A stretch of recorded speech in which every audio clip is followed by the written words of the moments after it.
Bienvenue dans cette vidéo où je vais vous montrer comment faire les bases d'un site web sur Google Sites. Donc l'idée c'est de pouvoir y mettre des images, pouvoir y mettre des liens vers des PDF ou vers d'autres pages de votre site web, et puis voir un peu la structure de base de Google Sites, comment ça fonctionne, comment on ajoute des éléments. Donc là par exemple c'est un peu vers quoi on va aller durant cette vidéo, c'est-à-dire d'avoir un site web où on retrouve un logo, on y retrouve un menu, un menu déroulant avec différentes pages, et on retrouve sur la page des éléments cliquables qui viennent nous emmener voilà, vers les autres pages du site web. On va pouvoir retrouver des vidéos intégrées depuis YouTube, des liens vers des PDF et des photos. Donc pour commencer, le premier objectif, c'est de venir sur la page de base de Google Sites où on retrouve le projet que je vous ai montré juste avant. Et en bas à droite, ici, on a une option qui permet de créer un site. Alors on peut partir d'un modèle de base. Si on va là-dessus, on peut voir qu'il y a plusieurs templates qui sont déjà préparés et qui prémâchent un peu le travail si vous voulez aller sur quelque chose de très simple. Voilà, il y a déjà des dossiers de présentation, de quoi montrer une équipe, de quoi parler un peu de votre entreprise. Nous, ce qui nous intéresse, c'est de partir d'un projet simple. Donc on va créer un site. Donc voilà, on arrive sur la première page du site web. On retrouve différents éléments. Donc en haut à gauche, ça va être l'endroit où on va mettre le nom du site web. Donc on pourra marquer mon premier site, par exemple. Si on continue, on va retrouver des boutons assez communs en fait à Google qui permet d'annuler la dernière action, répéter la dernière action. Un bouton aperçu qui permet de voir en fait en vrai qu'est-ce que donne notre site web. On peut voir sous différents formats. On peut voir sous le format téléphone, le format tablette et le format ordinateur. C'est pas mal parce que là déjà en fait tout ce qui est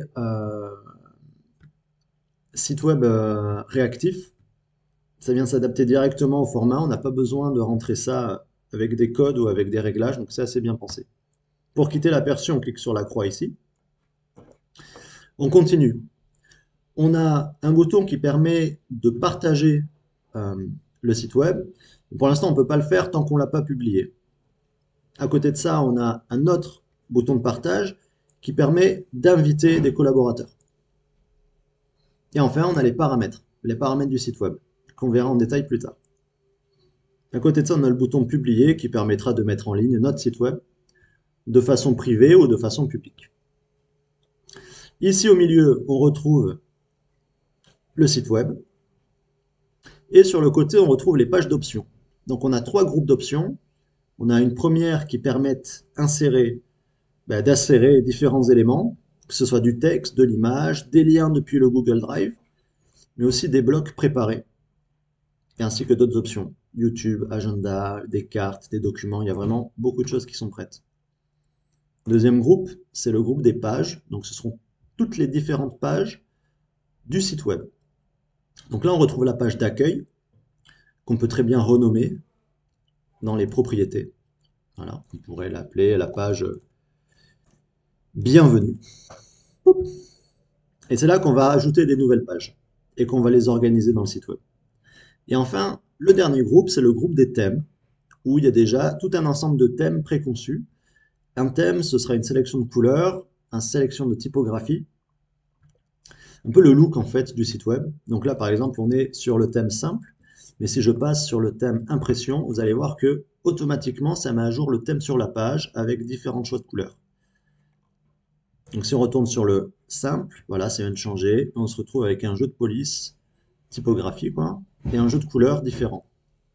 Il est aussi possible de les personnaliser.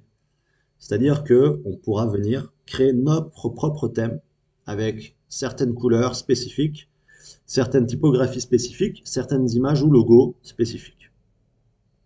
Donc commençons par définir un thème.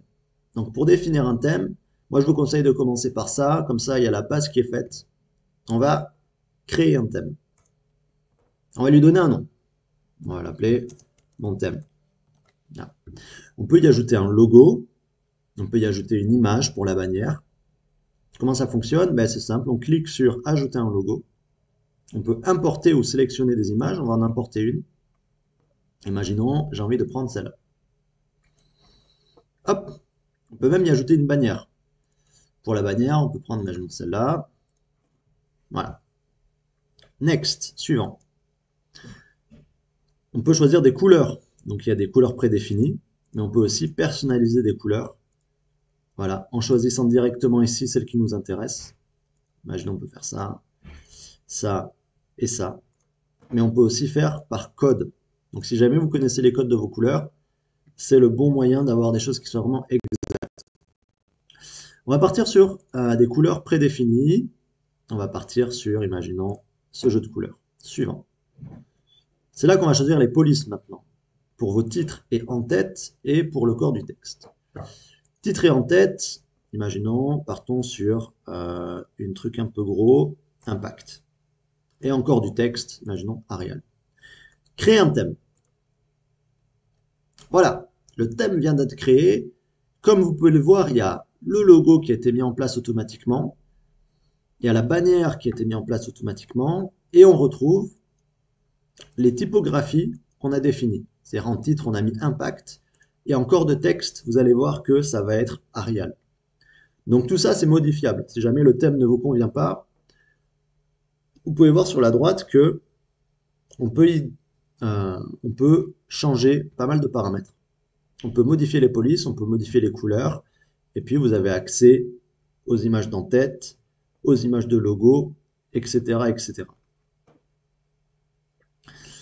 Donc là, on a commencé à créer notre propre thème. Maintenant, on va aller dans la page d'insertion et on va commencer à y insérer des éléments.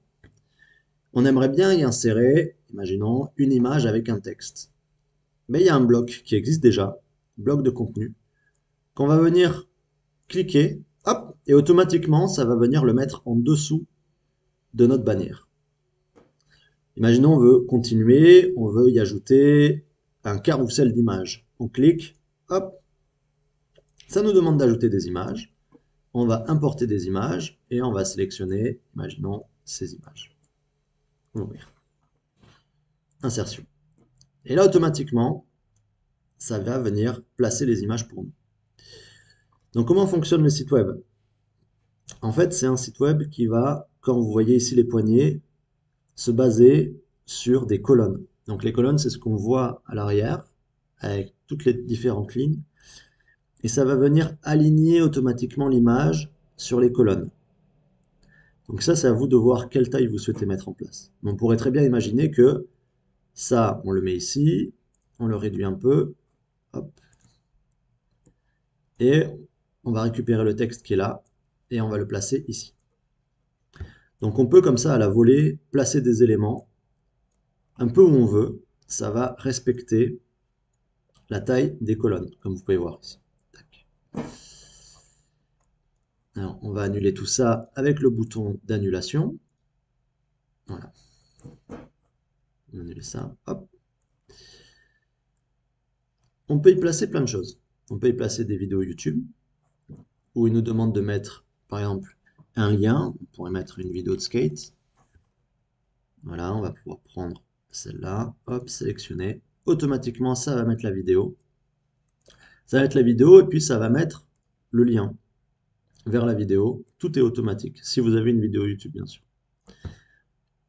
Et on peut avoir plusieurs éléments. Donc, je vous laisse regarder ça et commencer un peu à tester, à placer des éléments sur la page du site web et de vous familiariser avec les notions de déplacement, d'agrandissement et les différents éléments qu'on peut y mettre. Hop, on efface tout. Hop là, ciao, ciao, ciao. Pour supprimer rapidement, il est aussi possible sur le côté, comme vous pouvez le voir, de supprimer la section. On peut la supprimer, la dupliquer et changer la couleur.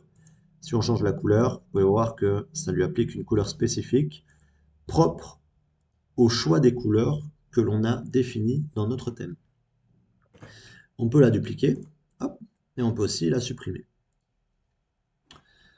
Donc, faisons en place, comme on avait vu tout à l'heure, 3 images qui nous emmènent vers des pages différentes du site web. Donc, nous allons commencer par choisir le bloc des images avec du texte. Tac. Puis, nous allons y mettre des images. En cliquant sur le plus, on peut importer, sélectionner une image, importer une image depuis Google Drive, y mettre des vidéos YouTube, y mettre un agenda et voire même une carte Google Maps. Ce qui nous intéresse, nous, c'est de mettre des images. Hop là, première image. Importons une deuxième image. Et enfin une troisième image. Voilà. On clique pour modifier le titre. Donc là, c'est le texte du titre. Donc on pourrait l'appeler image 1. Pareil ici. Image 2. Et enfin ici, image 3. Et c'est là qu'on voit que automatiquement, ça vient nous mettre Arial en texte. Et ici, pour le titre, ça nous met impact. Donc imaginons. Hop, j'enlève ça. Tac. Voilà. Nous avons nos 3 images avec nos titres et nos textes. Nous souhaitons créer un lien cliquable à partir de ces images. Pour le moment, quand on regarde sur nos pages, ici dans le groupe pages, on voit qu'on n'en a qu'une. C'est la page d'accueil. Donc il va nous falloir 3 nouvelles pages pour ces 3 images-là. Donc créons une nouvelle page ici. Nouvelle page. On va l'appeler image 1. Terminé. Ça affiche automatiquement la page web de image 1 dans le texte dans lequel on pourrait insérer du texte. Tac, automatiquement. Bonjour et bienvenue dans image 1. On peut continuer comme ça, comme pour la page d'accueil, à y placer des blocs, à y placer des séparateurs, bref, différents éléments. Retournons dans page et continuons de créer de nouvelles pages. Alors on peut y cliquer ici sur nouvelle page, on va l'appeler image 2. Donc nous avons ici notre page image 1 où on a mis nos éléments, et puis on a la page image 2 où là, rien n'a été encore mis en place. Et vous pouvez voir qu'en haut à droite, on a un menu qui est apparu où on retrouve les différents noms de nos pages. Bienvenue, image 2 et image 1. C'est là que vous voyez que si je sélectionne image 1, ça me met automatiquement image 1 ici. Mais je peux aussi déplacer mes pages pour la mettre juste après bienvenue. Et automatiquement, l'ordre des pages va influencer l'ordre des liens que vous retrouvez dans le menu. Donc nous pouvons créer maintenant la 3e page pour, si on regarde dans la page d'accueil, voilà. Nous avons la page pour image 1, la page pour image 2, mais pas de page pour image 3. Donc nous pouvons faire une nouvelle page, mais nous pouvons aussi très bien sélectionner la page image 1 et la dupliquer. Et on va l'appeler image 2, image 3. Image 3 que on va glisser déposer en dernière position et qu'on va renommer. Et de cette façon, on a copié tous les éléments qu'on a mis en place dans image 1 et on n'a pas besoin de le refaire. Donc ça, c'est très pratique. Si vous avez un site web où vous avez déjà une mise en place précise que vous souhaitez répéter rapidement, ça pourrait être un texte, une image que vous avez déjà préparé. Ne vous embêtez pas, faites dupliquer la page et automatiquement, vous aurez tous vos éléments qui seront déjà mis en place. D'ailleurs, on peut changer ça. Bienvenue dans image 3. Donc nous avons nos 3 pages et notre page d'accueil. Retournons sur la page d'accueil en cliquant dessus. Ici. Hop. Maintenant, l'objectif, c'est de lier ces images aux pages correspondantes. Parce que actuellement, si j'appuie sur l'aperçu, ça va m'afficher le site web, format téléphone, tablette ou ordinateur. Et on voit bien que quand je clique, rien ne se passe. Par contre, si je viens ici dans mon menu en haut du site web, là je peux cliquer. Et automatiquement, ça va m'amener vers mes 3 pages. Donc revenons sur Bienvenue, quittons l'aperçu et créons un lien entre les photos et les images. Donc pour le faire, sélectionnez l'image en cliquant une première fois sur le groupe et recliquez une deuxième fois pour sélectionner seulement l'image. Plusieurs options apparaissent, option de recadrage, option d'annulation de recadrage, insérer un lien, dupliquer et supprimer. Puis vous avez d'autres options de modification qui sont remplacer l'image, si jamais vous souhaitez mettre une nouvelle image, et écrire le texte alternatif, qui est en fait une façon de pré-mâcher le travail pour les moteurs de recherche. C'est un peu une option avancée, mais grosso modo, ça permet de définir pour le moteur de recherche ce que représente l'image. Donc c'est vraiment pratique pour les personnes qui sont malvoyantes, par exemple. Ça permet à des lecteurs de sites web de dire aux personnes malvoyantes que représente l'image. Donc si on clique dessus, voilà, les personnes susceptibles de rencontrer des difficultés pour voir votre contenu peuvent accéder au texte alternatif. Vous pourrez marquer par exemple un couple dans le métro. Et voilà, appliquer. Donc nous, ce qui nous intéresse ici, c'est d'insérer un lien. Je vais cliquer sur insérer un lien. Et là, on me propose de créer un lien vers ce site, image 1, image 2 ou image 3. Et nous, on va aller à image 1. Cliquons sur image 1. Appliquer. Refaisons le même scénario sur image 2. On clique une première fois pour le groupe, une deuxième fois pour sélectionner l'image. On va sur insérer un lien. Et là, on sélectionne image 2. Donc, on voit bien page, image 2. Appliquer. Et enfin, continuons. Premier clic, deuxième clic, lien. Et là, image 3. Appliquer. Donc, si on regarde bien, ici, on a image 2. Quand on sélectionne l'image, image 1 ici. Et là, image 3. Parfait. Donc, on peut modifier le lien si besoin en cliquant ici sur insérer un lien. Et là, on peut changer. Comme on peut juste sélectionner l'image et ici, cliquer sur modifier le lien ou le supprimer. Maintenant, si j'appuie sur aperçu, ça m'affiche la page version web. Et là, on voit que mon icône de curseur a changé. C'est-à-dire qu'elles sont maintenant cliquables.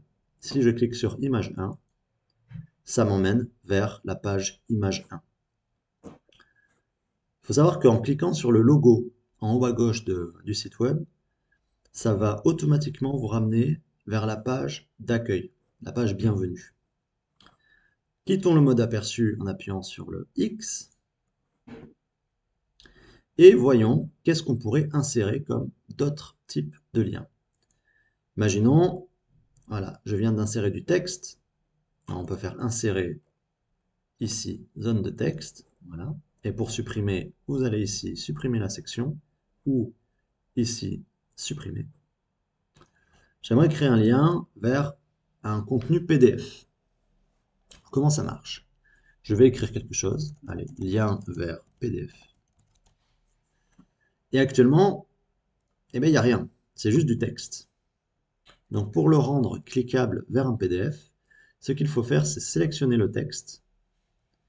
Et comme vous voyez ici dans les options, on retrouve insérer un lien. Donc je vais cliquer dessus. Hop, on resélectionne le texte, on clique. On refait. Allez, on va y arriver. Tac. Insérer un lien. Donc là, il me propose de créer des liens vers les pages web. Mais nous, ça ne nous intéresse pas. On a déjà créé ces liens-là avec les images du dessus. Nous, ce qu'on aimerait, ce serait de créer un lien vers, imaginons, un PDF. Le plus simple, c'est de venir... Est-ce que j'ai des PDF, moi? Oui. Alors, il faut savoir que Google Sites, ce qui est bien avec ce logiciel, enfin cette plateforme, c'est que c'est automatiquement lié à toute la suite Google. Donc, si jamais vous utilisez Google Drive, ça va automatiquement, à travers votre compte Google, vous proposer des fichiers qui sont issus de votre Google Drive. Donc actuellement, j'ai pas mal de PDF sur mon Google Drive. et ça va me le proposer juste en écrivant PDF, tous les fichiers PDF que j'ai. Imaginons, je marque images. Est-ce que j'ai des images? Il y a le site web, images 1, 2 et 3, mais on peut voir aussi qu'il y a mes résultats liés à mon Google Drive. Donc si jamais vous avez plusieurs photos que vous avez faites lors d'une sortie et que vous avez tout mis dans un dossier Google Drive, vous pouvez y accéder directement à travers le texte ici. Donc, mettons PDF. Je vais prendre, imaginons, ce premier PDF. Hop, ça va mettre le lien automatiquement et je vais faire appliquer. Voilà. Vous voyez maintenant que le texte a changé, il a été souligné, pardon, et la couleur a changé. La couleur a changé en lien avec les couleurs définies lors du thème. Maintenant, si je fais aperçu, hop, on retrouve le site web avec les boutons cliquables et en dessous, un texte où il y a écrit lien vers PDF. Et on peut voir que ça va ouvrir le fichier Google Drive. Donc si je clique dessus, automatiquement, ça va m'afficher le PDF. On ferme l'aperçu ici.